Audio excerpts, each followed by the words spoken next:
Ubinadamu una kazi, ukamilifu iko wazi, sini dhaifu bila kukubali ukweli. Tunahisi wenda ni ujinga, tunaposhuka tumeferi na tumeshapoteza hekima. Ufanya mambo tofauti na jamii kulingana na hadhi zao, ujihisi wako sahihi. Man of principle, I'm the man of principle. Man of principle, I'm the man of principle. Man of principle, I'm the man of principle. Man of principle, I'm the man of principle. Hiyo una haja gani wewe ya kung'ang'ania mjini? Sasa ipo haja ya sisi kuhamia shamba nyumbani kwetu kule. Hii nyumba tumwambie Faruku aikarabati ili tuiuze, tuipangishe, tupate 200. Unajua maneno yako, mawazo yako wakati mwingine yanakuwa kama uchulo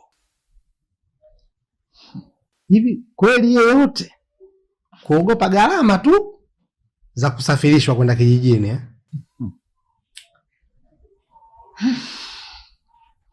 Umri huo unaogopa kufa?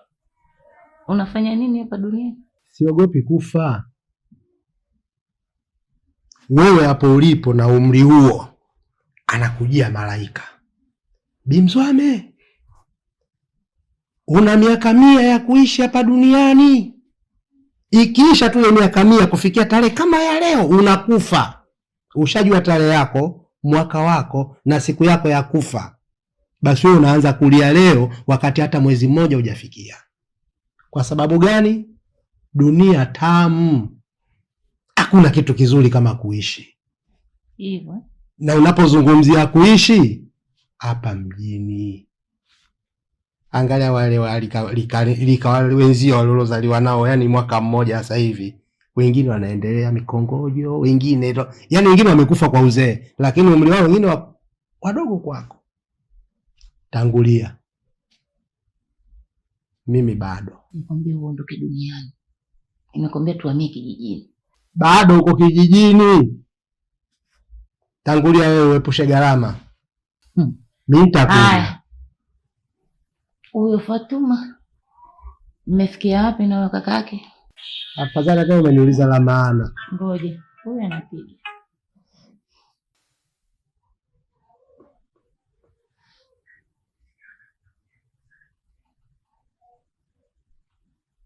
Unasemaje?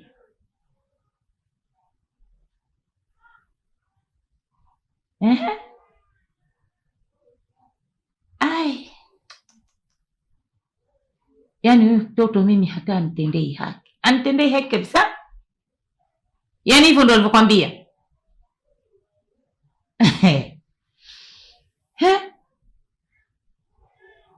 Ngoja niongee naye. Nimpigie tu niongee naye. Sawa, ngoja mimi nimpigie niongee naye. Ai. Kuna nini mtoto? Kasema nini? Yaani nikikwambia wewe utanijibu kama atakavyonijibu mwanae. Tatizo lako ndo hilo. Unafanya mambo unishirikisha. Afu mtendo na unaita hapo. Halo, shikamoo mama. Halo? Niambie kakwambia. Bwana wewe. Halo? Sasa mama, mbona inaonekana sasa unaongea kwa hasira eh? Tumenipigia tuongee au? Sawa mama, mimi ndio nimepanga hivyo. Mimi sitaki mambo ya kusumbuana na watu, mara mavikao sijui na nini. Mtu atoe elfu 50 kake hapo afu aanze kukusumbua sumbua tu.